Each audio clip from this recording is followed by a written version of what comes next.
अलीपुरद्वार में आदिवासी संगठन का विरोध नौकरी की परीक्षा हिंदी और संथाली भाषा की मांग को लेकर आंदोलन की चेतावनी। जी हां, आप लोगों ने सही सुना।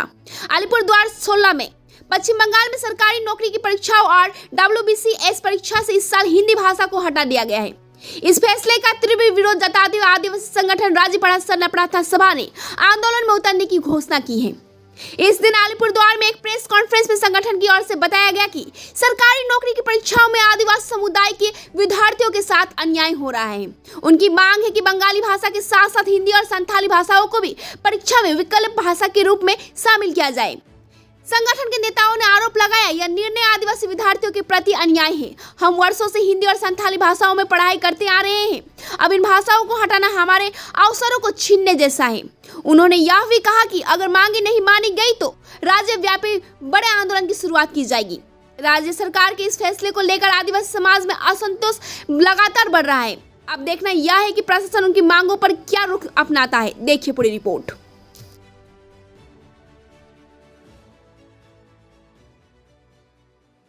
समस्या है कि हम लोग का जो 2025 में नोटिफिकेशन जारी किया गया है उसमें सिर्फ नेपाली और बंगाली है पेपर, और उसमें हिंदी, संथाली और उर्दू जो पहले था उसे साइड कर दिया गया है। तो इससे जो भी WBCS का तैयारी कर रहे हैं, मैं खुद ही तैयारी कर रहा हूँ, इसमें हमें समस्या हो रही है। क्योंकि अगर हम लोग प्रीलिम्स क्लियर कर देते हैं उसके बाद मेंस में जो ऐसे राइटिंग का 300 मार्क्स का जो पेपर होता है उसमें हम लोग नहीं लिख पाएंगे। क्योंकि मैं खुद हिंदी मीडियम का हूँ, उसमें मैं बंगाला या नेपाली से किस तरह से लिख पाऊंगा, वो हमारा बहुत बड़ा समस्या है। और इस तरह के बहुत सारे हजारों लोग हैं, लाखों लोग हैं जिनको समस्या हो रही है। पहले क्या सिलेबस में हिंदी था? पहले हाँ, डिस्क्रिप्टिव पेपर में था। उसमें 2023 का नोटिफिकेशन, उसमें आप देख सकते हैं नोटिफिकेशन हम लोग ने दिया है, उसमें उर्दू था, संथाली था और हिंदी भी था। उसमें अचानक क्यों हटा गया, क्या लगता है? अभी क्या सरकार की क्या नीति है, क्या उनका सोच विचार है, वो तो हम लोग नहीं जानते हैं। वो सरकार का ही चिंता भावना उनको ही समझ में आएगा, हमें पता नहीं है उसके बारे में।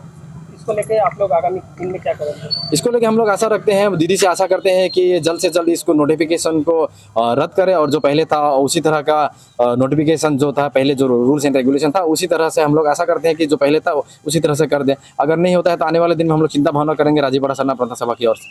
आपका नाम? मेरा नाम गुलशन मिंज है, मैं राजीपाड़ा सरना प्रार्थना सभा का कालचिनी ब्लॉक का सेक्रेटरी हूँ।